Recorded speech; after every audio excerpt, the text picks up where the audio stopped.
I'm off to run some errands. Please tidy up this place. No!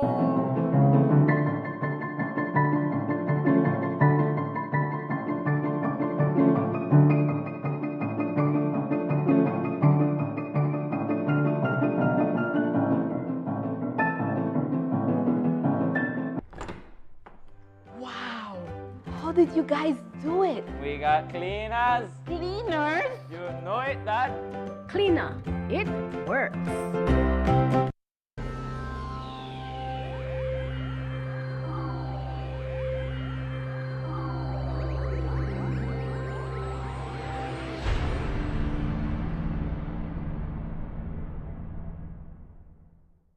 Coming up next on Plus TV, Plus News. Join our news team for half hour of local and national news. Plus News, informative, balanced, accurate, and current.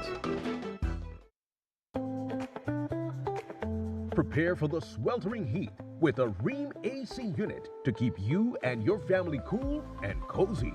Get the recommended BTU for your bedroom or living room and enjoy complete comfort.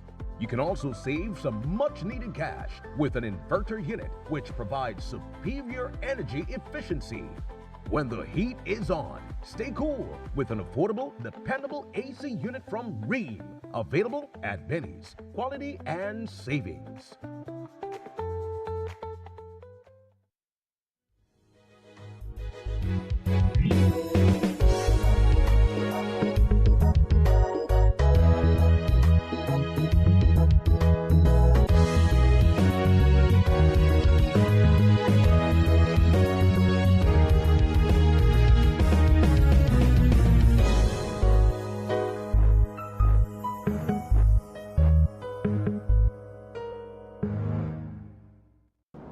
In the headlines for tonight's newscast, Belize City resident shot and killed in front of his home.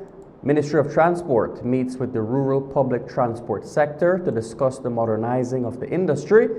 Village consultations begins as government reviews boundary disputes ahead of new trade license system. And CEO Mai says evaluation ongoing on Placencia Lagoon dredging. These stories and more up next on Plus News. Stay tuned. This is brought to you through the courtesy of Builders Hardware, your home improvement warehouse. Some hands do more than carry. They prepare, they fix, they comfort. They keep a home moving in ways few people notice. And even when the day is done, they are still thinking of home. For the months of May and June, we celebrate the hands that hold the home together, offering you 25% off on tiles, lights, fans, ACs, gardening supplies, and more, both in-store and online. Thank you, moms and dads, from Builders Hardware.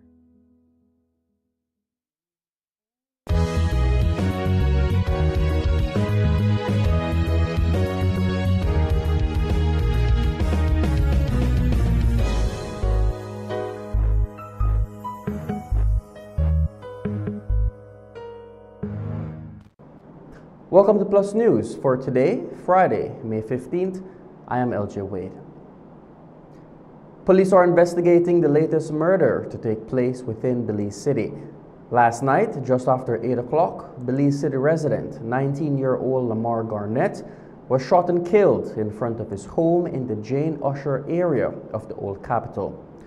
Residents of the area reportedly heard as many as 10 gunshots ring out before Garnett's lifeless body was found. According to police, at around 8:10 p.m., Garnett was at home inside his yard when he was approached by a male person who fired several shots at him, causing his fatal injuries. Garnett's murder is the second homicide recorded since the latest state of emergency was declared. Today, the Ministry of Transport held a meeting with representatives from the country's rural public transport sector. The meeting was held in Belmopan, inside the Ministry of Sustainable Development's conference room, where Minister Louis Zabene and CEO Chester Williams highlighted achievements under the formation of the National Bus Company and began dialogue with the rural public transport sector. Today's meeting marked the first time that the ministry sat down with the rural sector. The dialogue centered around raising the quality of the rural runs, while the ministry also heard of the challenges that the rural operators are facing. So we're now meeting with the village operators. It's been a year since we have been engaged with the highway operators, and we had asked them to kindly be patient with us, and we now have the first meeting with all of them from across the country to discuss the issues that are affecting them, and in particular for us to get their ideas on how we could modernize that sector of the bus industry. As in the highway sector, that they also have challenges of excessive competition on their roads. They have unique settings because many of their the roads that they traverse are in poor condition. So as you heard today, they shared some of that with us. But basically it's now to find out how we're going to move forward after having done that on the highway system. What are the kinds of ideas? Some of them suggested that perhaps we could look at company structure where they could now become shareholders and benefit from economies of scale, lower costs, and that sort of things.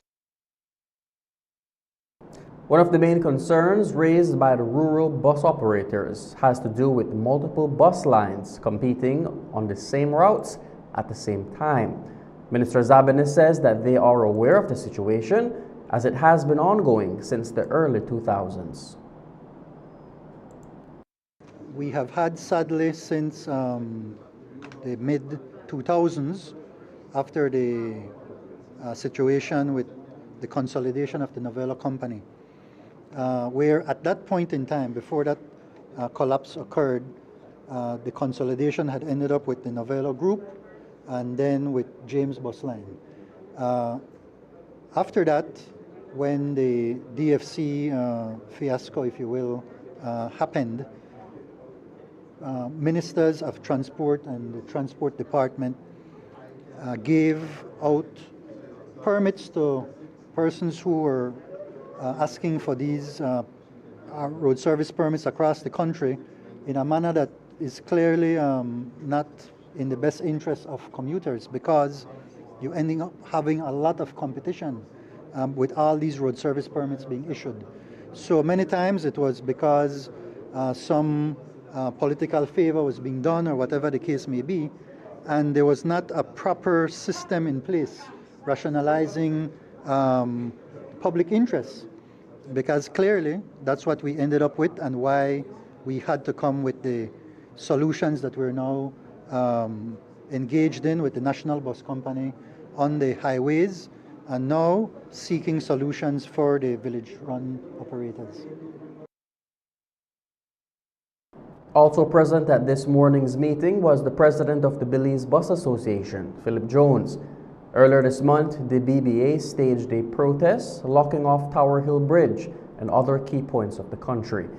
Jones called this morning's meeting a success and hopes to continue having open dialogue with the ministry. It was a very productive meeting whereby that operators was informed that how we can improve and better up the service, and there's help that can be afforded by either us forming an association or a company. And the information share was very receptive by the members, and we're looking forward to see how we can improve the rural area and the villages at this time. Today marked the ministry's first meeting with the rural public transport sector. More consultations are expected to be held throughout the year. The Ministry of Transport says that they are planning to adopt a franchise system for the National Bus Company. The franchise system will be similar to a tier-based system where bus lines would have to meet different standards depending on the routes they run. The Minister of Transport, Louis Zabene, explained. You want to be able to have a better system of determining who gets permission to be functioning on the different roadways.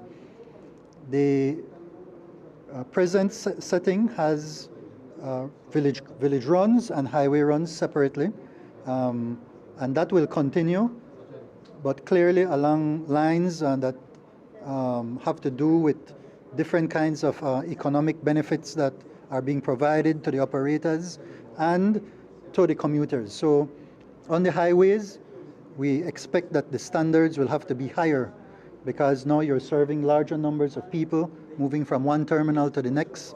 And then besides the classifications, then we're also going to be proposing a franchise system where by having a corporation with proper administration and proper systems in place to secure standards and quality, then a franchise may be able to offer that company certain benefits for it to continue to grow, certain discounts and exemptions from possible taxes, just like how in other sectors you may have fiscal incentives. So in a similar way, having it in an organized fashion, however, under a franchise system, that's the proposal that we'll be making.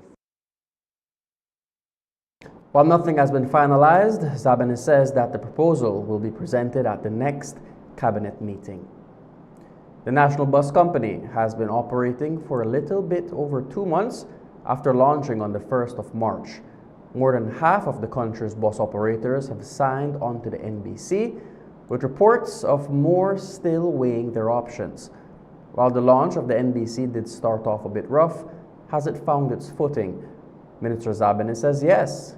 He stated that the NBC will only get better with time, and that the growing pains are all about creating a world-class bus system. I think it's definitely a success. Many thought that it would never happen. So in the first instance, but the very fact that we had 17 of the 31 agreeing to come together as a corporation, that in itself was a big success. There's still many other things that have to be improved. That's why we said that there's going to be a transition period. 6 months in the first instance to deal with bringing all the different cultures together, the different employees from different companies, plus the fact that you have people working at the terminals that are government employees. So we gave ourselves 6 months to work through that. In terms of the electric buses coming on stream, we gave ourselves until the end of next year, 2027, for those buses to be fully replacing the fleet that we have now. And then the terminals will be probably another year to 2 years before we can put new terminals in place. For example, a new one in Belize City, a terminal in Orange Walk. They don't have one in Orange Walk as yet. Proper terminal in San Ignacio and Benque, and in Punta Gorda as well. The ones that exist, we want to continue to improve them. So for each of those areas, there's going to be time that will be needed for it to be done properly. But when everything is completed, we all could say that we work together as a nation to create a world-class bus system. We also got an update on the subsidies that were to be distributed to the BBA operators. CEO Williams stated that they are currently in the process of reviewing the applications and that fuel subsidies should be distributed next week. We have received the first submissions from the bus operators, and so it's just a matter of the team that we assemble at the ministry to go through the verification process. And once that is done, then we will disburse money to the operators. So it's going well, I must say. We're grateful to the operators for their patience, because they were supposed to receive their first payment this week, but that did not occur because we were still working out on the submissions. So next week they should receive their first payment for this week and next week.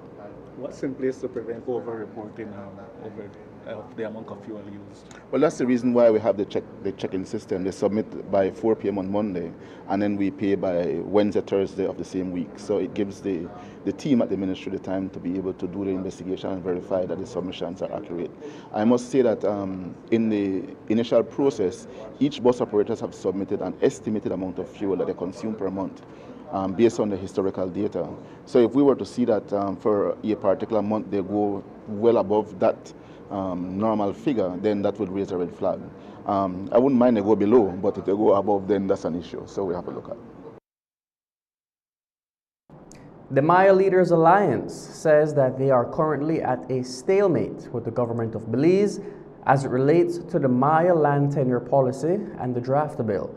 In a press conference held last week, MLA spokesperson Christina Koch stated that the government continues to fall short of the effective orders of the court and the constitutional protections afforded to the Maya people.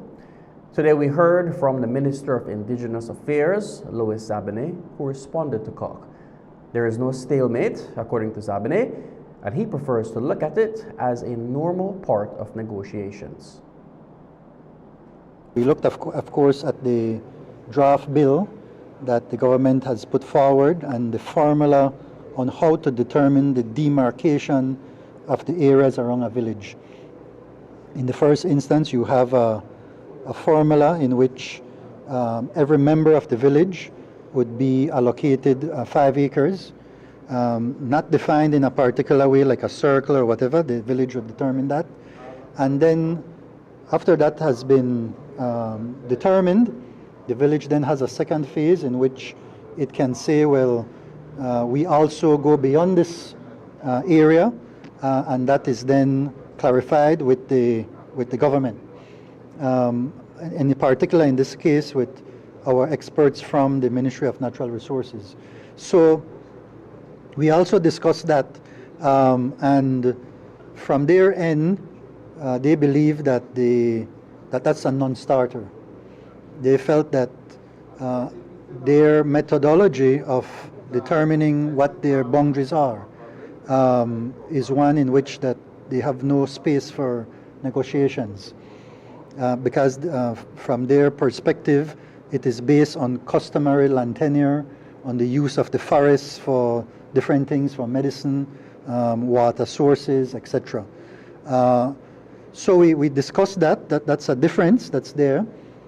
However, what ultimately we're aiming at is to determine a land area. So we said, well, listen, one formula will yield a land area, the other formula will also yield a land area. Can't we come together and have a hybrid where we're in a negotiation, so we all can't get everything that we're asking for in totality?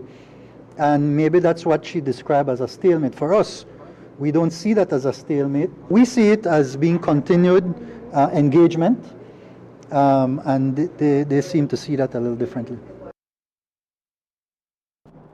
Zabane says that he is scheduled to meet with the MLA next week, Monday, to continue discussing the Maya land tenure policy and the draft bill. We'll take our first break and be back with more news. Stay tuned.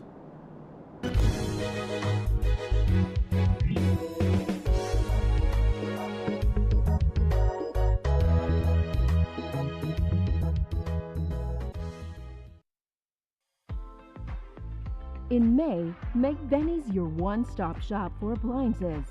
We have Sankey refrigerators, stoves, microwaves, washers and dryers, freezers, smart TVs, and so much more for up to 19% off. Get amazing deals for mom and appliances all May long, and don't forget your B-Bucks whenever you make a purchase to be a part of our Homecation raffle to win $10,000 in December. Benny's, quality and savings.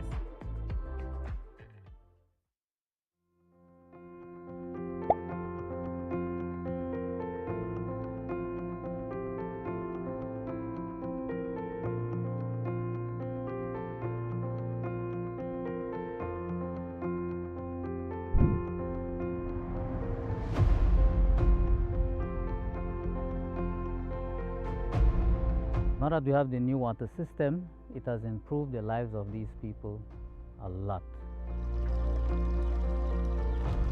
The life of my village get better. Now we have our potable water in our house. الشال شقيل بال بس استخا أكري شريش لقها أوستيك ما نخليها عن قتيو أم أوستيك وانكوش ما كما دنا شكوانكو تهنا كوشيك شتاو عليقها نقاشوك شقوك nakoshik si puchukat kasanakwan usik bayak. I thanks for the minister to help us for drilling this well and give us the pump. Right now, I see my village is getting good. I see water system, I see road, and we have our health post there. We want to say thanks to the government of Belize, thanks to those that were there for Machakila, and we truly appreciate the support that is given.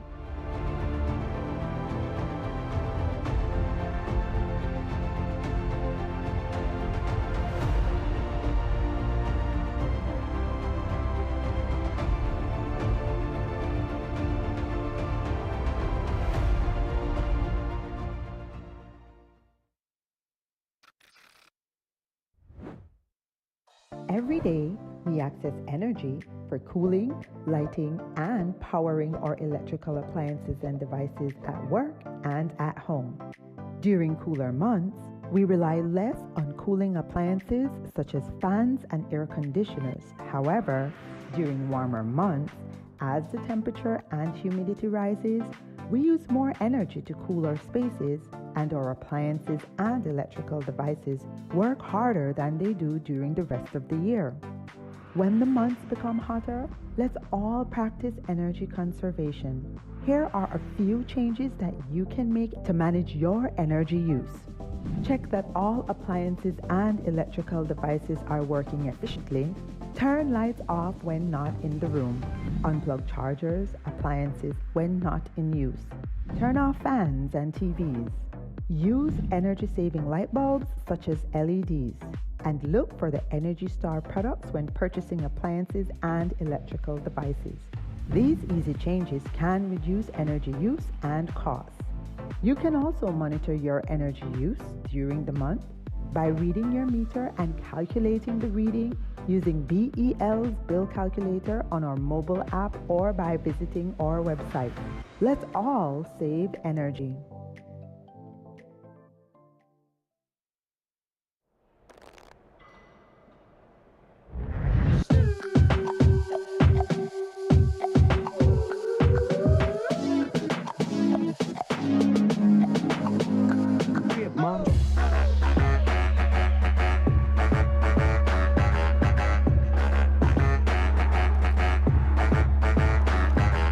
Drop it like it's hot.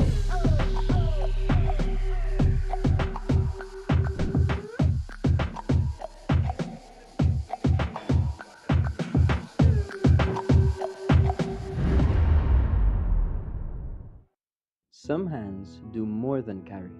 They prepare, they fix, they comfort. They keep a home moving in ways few people notice. And even when the day is done, they are still thinking of home. For the months of May and June, we celebrate the hands that hold the home together, offering you 25% off on tiles, lights, fans, ACs, gardening supplies, and more, both in-store and online. Thank you, moms and dads, from Builders Hardware.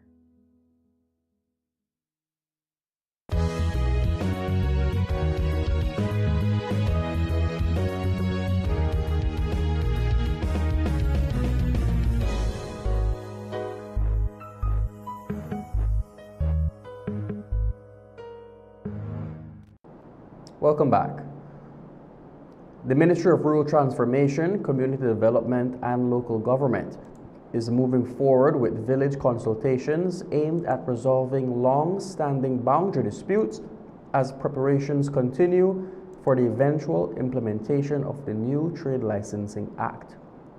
These consultations will focus on disputes involving Placencia, St. Bite, Hopkins, and City River Village, where concerns have been raised over village boundaries and jurisdiction. An independent commission was recently appointed by the ministry to mediate matters between the adjoining communities. The 6-member commission includes representatives from the Ministry of Natural Resources, the AG's Ministry, Elections and Boundaries Department, the National Association of Village Councils, and the private sector under the leadership of the Chief Magistrate. The issue has gained added importance ahead of the new Trade Licensing Act, which, for the first time, will allow villages to benefit from trade license fees generated by businesses operating within their boundaries. Director of Local Government, Clifford King, reaffirmed the Commission's role in helping to define village boundaries, particularly in light of the upcoming trade licensing changes. So what the Commission is intending to do is to, as part of its methodology, to collect data, to get the views of the public. The Commission is intending to hold public consultation sessions. And these sessions start today actually in Placencia. Tomorrow we'll be in St. Bite. And then we also have a similar situation with Hopkins and City River that we're going to be addressing through, as part of the process, a public consultation session on the 29th and 30th of May in both of these respective villages. So essentially what the Commission is intending to do is to go out there, hear the views of the public in that area, and to take those views into consideration that can inform the recommendations that they're going to be making to the Honorable Minister for his consideration. How important is it to refine these village boundaries, especially with the upcoming implementation of the new Trade License Act? I'm glad that you asked that question because it's very relative. And even beyond that, one of the most important elements of governance is understanding the jurisdiction that you govern. What is the space that what is the location, what is the extent of the location that you're responsible for? As village councils, these councils are required to govern these areas, to administrate these areas, to manage these areas, to provide services to these areas, to engage the public in those areas. And therefore, it's very critical that knowing very definitively what is the extent of your responsibility, understanding the jurisdiction that you manage and that you govern is very essential. And so that is why we're making these kinds of efforts. In Belize, there are only a few villages that have very declared and gazetted boundaries. I could tell you San Jose Palmar in Orange Walk District, the Western Paradise community, they have very defined gazetted village boundaries. And then of the almost additional 194 villages or so, they don't. And from time to time, we've been hearing about conflict and disputes that arise because village councils don't fully understand or know definitively what is the scope of their responsibility. And you mentioned, you brought up the question of trade licensing. You know, the public know that the government is now rolling out rural trade licensing. And this exercise, completing this exercise, will provide clarity for who is responsible for what, which businesses is to register in the respective villages. And so this exercise will also serve that purpose as well. And so I'm glad that you asked that question. Although the Trade Licensing Act was passed in 2024, last December the government announced that the implementation has been deferred as parliamentary processes continue. The rural licensing component of the legislation is now expected to take effect on January 1st of next year. Until then, only businesses operating in towns and cities remain subject to trade license fee assessments under the current legislation. Public consultations are scheduled to begin in Placencia and St. Bite this weekend before continuing in Hopkins and City River later this month. King says the process has been productive so far, adding that the method used could serve as a model for addressing other boundary disputes that may arise in the future. Well, you know, we've been engaging these communities for all the years that this ministry has been have had that mandate to manage villages, and they have been very engaging. They have been very supportive of this process. They understand what we're trying to do here. They have played their part and they continue to do so. We anticipate that once this element of the quote-unquote dispute is settled, we could then move to then declare by gazette the boundaries for Placencia, the boundaries for CNBite, the boundaries for Hopkins, the boundaries for City River, and then we could use this this mechanism to address any other dispute may arise that may arise. What we do encourage adjoining villages to do, and I was speaking to the Vice President of the NAVCO yesterday, the National Association of Village Council, and what we have encouraged village councils to do, adjoining villages in particular, is to sit down to at minimum work out through memorandum of understanding what are the boundaries between those respective villages. And as I understood yesterday from the Vice President of NAVCO, we have some villages in the mid-Stan Creek area that is already doing exactly that. They have sat down, they have agreed as village councils that these traditional lines, what we know traditionally as our boundaries, are what we want to move forward to legislation. So this is the kind of undertaking that we do want to continue to promote and to ask and support our village councils to do. As the dredging activity near the eastern portion of the Placencia Lagoon has now been stopped, authorities are working to determine the extent of any environmental damage caused to the area's marine ecosystems. Concerns were raised over possible impacts on aquatic life, including sensitive manatee habits within the lagoon system. While the structure is reportedly being removed, officials say assessing the environmental impact will take time. Department of the Environment CEO Anthony Mai says evaluations are ongoing, noting that assessing damages is not an overnight process and requires proper analysis before authorities can determine the next steps moving forward. In terms of damage, so when you have environmental change like this, right, when you do something to the environment, you have short-term, medium-term, and to some degree, some long-term damage. And so the short-term impacts are those that you could observe readily, you could smell, taste, touch, or hear. The medium terms are those that change the ecosystem dynamics over a slower period of time. So, for example, the sedimentation might have smothered anything within the area, and so blocking sunlight reaching the bottom of the lagoon area. But even so, in order for us to determine what impacts that structure like this would create, we would have to have baseline information of what was there before.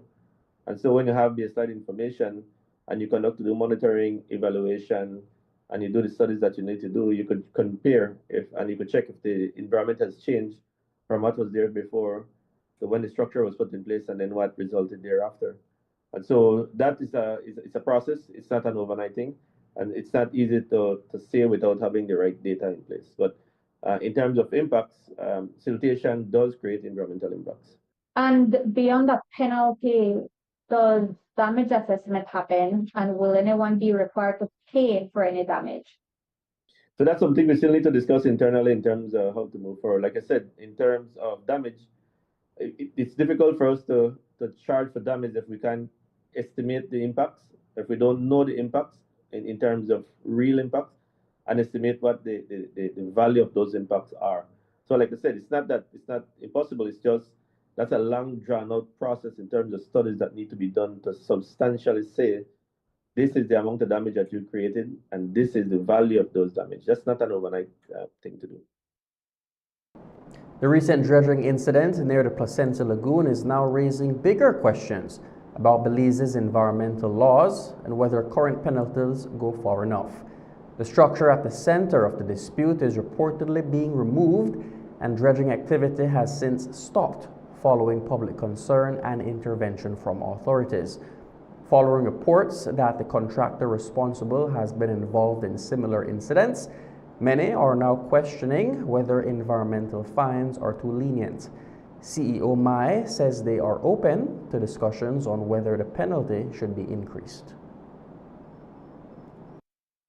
Well, so when the environmental laws was passed in 1992, the environmental laws had some of the highest penalties back then, right? So our legislation were referred to as being very progressive because it had stiff penalties. The highest penalties that we have in our environmental law is 200,000 Belize dollars, Below that is $100,000, and then we have $50,000, $25,000, and $5,000. Now, even $100,000, for example, I've heard where um, people believe that for large development, when you charge them $100,000, some development will take that loss in the initial stage and know that they will have to pay a fine, so they will just go ahead and violate the law and then pay that fee.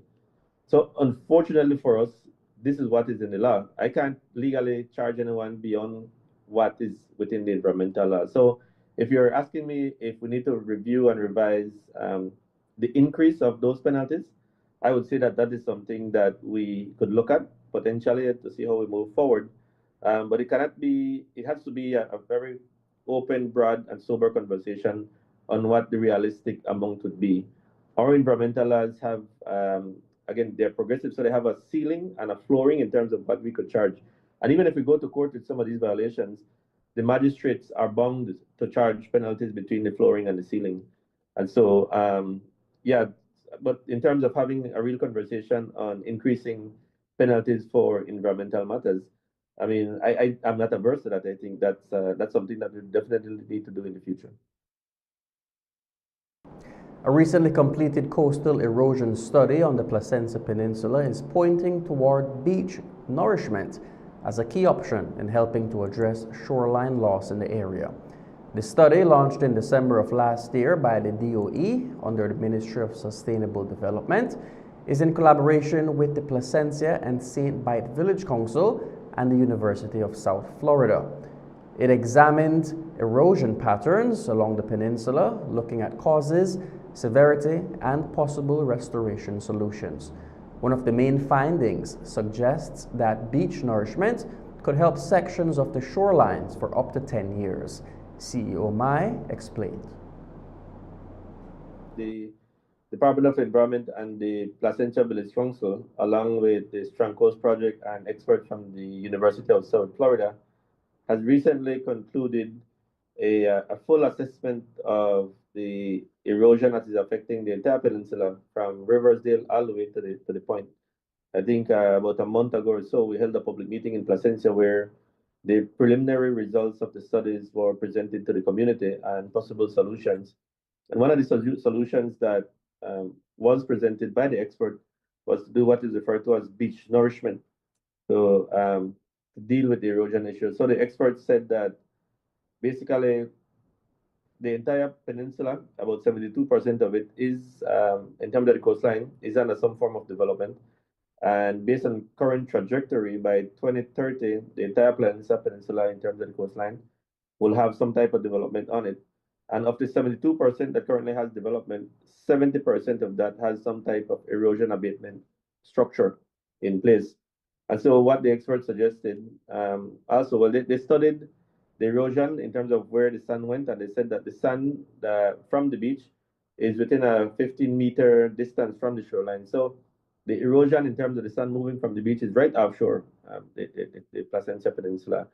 So their solution is to say that, listen, just get a small dredge, a small maybe trash pump, and just re-nourish the beach with the sand that is within that 15 meters away from the shoreline. So they refer to it as a beach nourishment solution. But they were very keen to say that the approach has to be engineered properly and it has to be done over an extended period of time if it is to be successful. And according to the expert, based on the models that they have done, if the beach nourishment activity is done correctly, if it is engineered properly and implemented properly, the Placentia Peninsula area would not have to go through the beach replenishment process for the next 10 years or so. And they said that because they believe the data shows that the wave current, the wave energies within that particular area are not that strong. And so if you nourish the beach wide enough, long enough, and if it is properly engineered in terms of its sloping and everything, and that they believe that it could sustain maybe for over the next 10 years or so. And they also recommended that the current structures that are on the shoreline and that individual property owners had installed could remain on the shoreline and just cover it with sand so that they also act as protection and provide stability for long-term management of beach erosion in that area. So I am aware of that study. And in fact, the final report just came out, I believe, last week. And so we had provided this to the Placentia Village Council. And the next step is to find where, because the report also provided a budget for this to be done. And so the next step for the Placentia Village Council is to determine where the funding for this activity will come from. We'll take our last break and be back with more news. Stay tuned.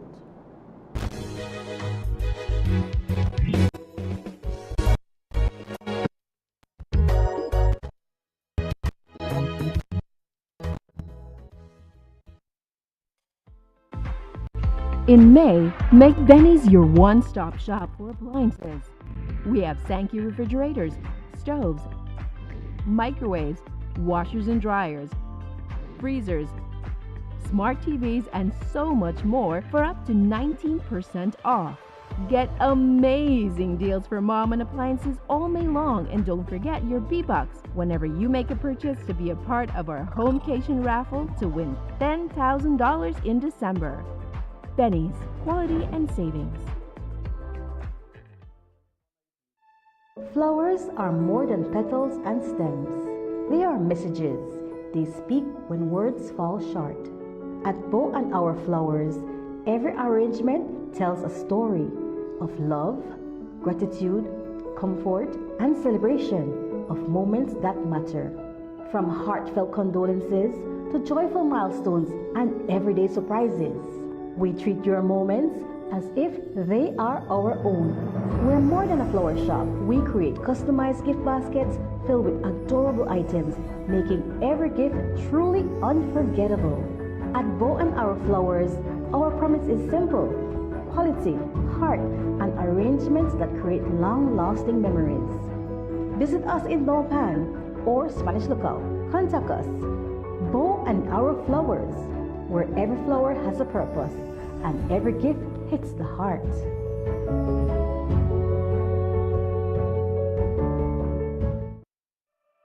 Look here, your kitchen light, Diana, you never in the kitchen. But I'm going back in there right now. And the coffee maker? Just to try keep me the coffee warm for later. Where do you know? I'll try to think about what to eat.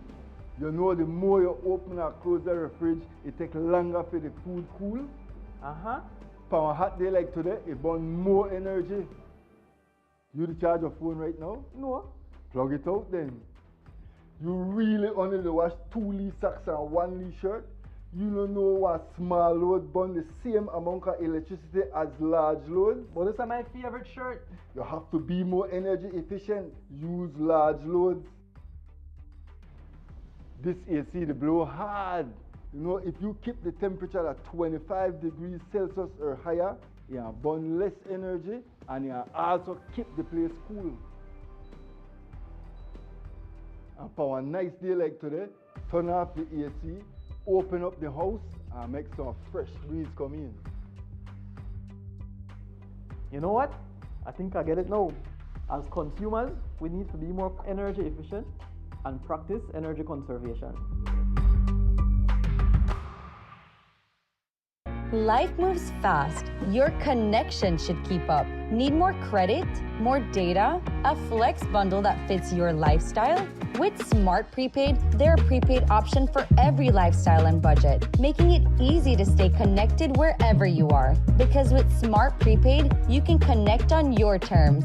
Purchase credit, data, flex bundles, prepaid plans, and all your favorite prepaid services at any Smart agent, Smart showroom, or simply dial *100# key.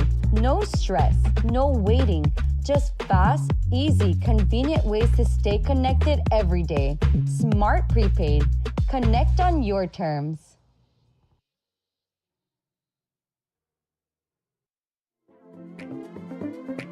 Here's how to be a part of Benny's Homecation in 3 easy steps. First, download the B-Bucks app and sign up to be eligible. It's fast and easy. Then, shop at any Benny's location or Benny's entity. Remember to choose products from our monthly Homecation jackpot categories to earn entries.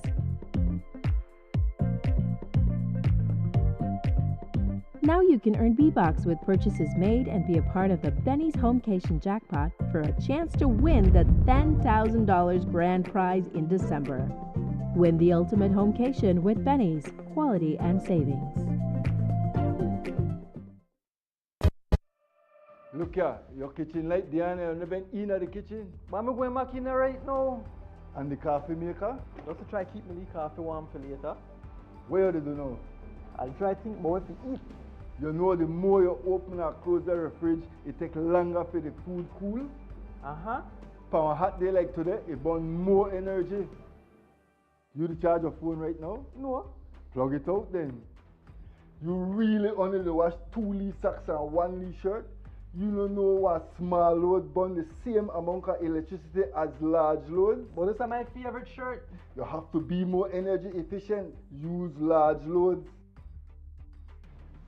This AC they blow hard. You know, if you keep the temperature at 25 degrees Celsius or higher, you burn less energy and you also keep the place cool. And for a nice day like today, turn off the AC, open up the house and make some fresh breeze come in. You know what? I think I get it now. As consumers, we need to be more energy efficient and practice energy conservation.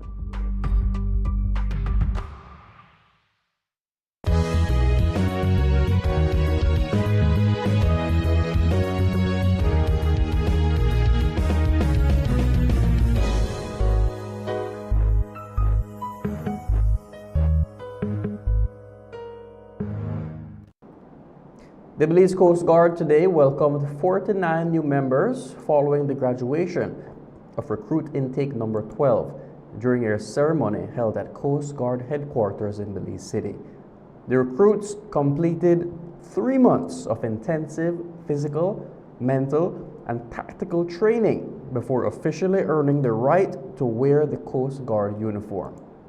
The graduation marks their transition into service as protectors of Belize's territorial waters, marine resources, and maritime borders. Commandant of the Belize Coast Guard, Gregory Soberanes, welcomed Intake 12 to the Coast Guard. Today is a proud day for the Belize Coast Guard as we welcome 49 new members to our ranks. 3 months ago, the men and women standing before you arrived at this institution as civilians, young people who had made perhaps the most consequential decision of their lives to step forward and serve their country. They came with potential, with hope, and with a willingness to be tested. Today, they leave as Coast Guardsmen and Coast Guardswomen of Belize. That transformation does not happen by accident. It is earned, and every one of you have earned it. To the graduating class of intake number 12, I want you to understand what you have accomplished. The 3 months behind you were not designed to be easy. They were not meant to be comfortable. The physical demands, the discipline, the long hours, the moments when every part of you wanted to stop, those were not arbitrary obstacles placed in your path. They were the forge, and you came through it. You did not quit. You stood when it was hard to stand. You ran when your legs had nothing left, and you pressed forward when pressing forward was the only option you were willing to accept. That quality, that refusal to yield, is the very foundation of what it means to wear the Belize Coast Guard uniform. You have demonstrated your dedication on the parade ground, in the classroom, and on the water. You have pushed, encouraged, and held each other to a standard. What you build among yourselves over the past 3 months, that sense of unity, of brotherhood and sisterhood, carry it with you. It will serve you on every patrol, in every crisis, and in every moment when this uniform calls you to be more than you thought you could be. You are now a part of a proud and vital institution. And that's the news. Thank you for joining us. From all of us here at Plus TV, have a good night and God bless.